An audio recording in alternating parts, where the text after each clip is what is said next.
It's been called the world's worst nuclear disaster since Chernobyl, the disaster at the Fukushima Daiichi power plant back in 2011. And while this happened close to 3 years ago and thousands of miles away from here, there are folks right here in the metro who say they're still affected by it.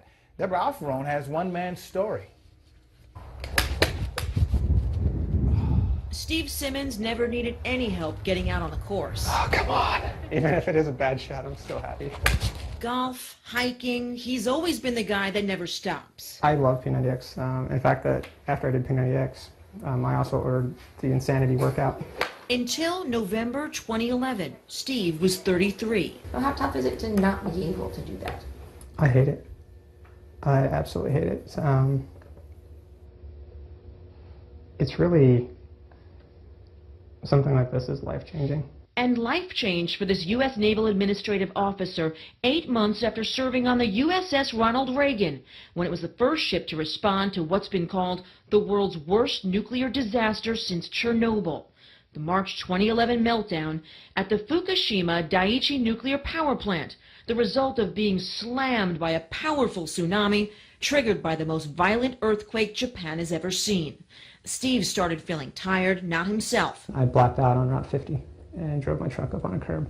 And his new, not even close to normal, began. You're starting to run fevers, your lymph nodes start swelling, you're having night sweats, you're getting real spastic, and you're losing sensation in your legs, and you can't feel your legs when you're getting a second-degree burn on them. And how do you explain those things? Doctors couldn't. Steve's leg muscles eventually just giving up. And I was just in shock. Steve's then fiancée, now wife, Summer, had just moved cross-country to Maryland with her 3 children to start their lives together. And then this. Things change. And I borrowed a wedding dress. I started calling around, borrowed a wedding dress. We started looking for a chaplain.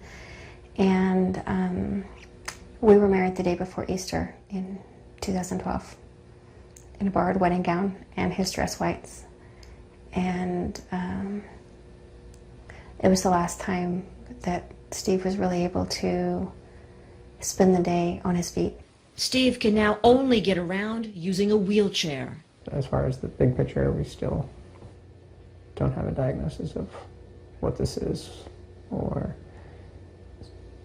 still struggling to even get a doctor to even acknowledge that radiation had anything to do with it. And that diagnosis is critical. Without the Navy acknowledging that Steve wouldn't be like this, if it wasn't for his time spent at Operation Tomodachi, his retirement and pension are at stake, and plus he doesn't qualify for aid in the same way he would if he lost his legs in, let's say, an IED explosion.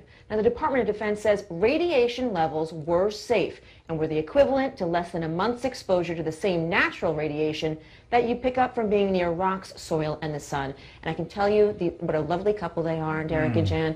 The love there is so strong, but, you know, it just, you wonder, does this have something to do with that? He spent time there.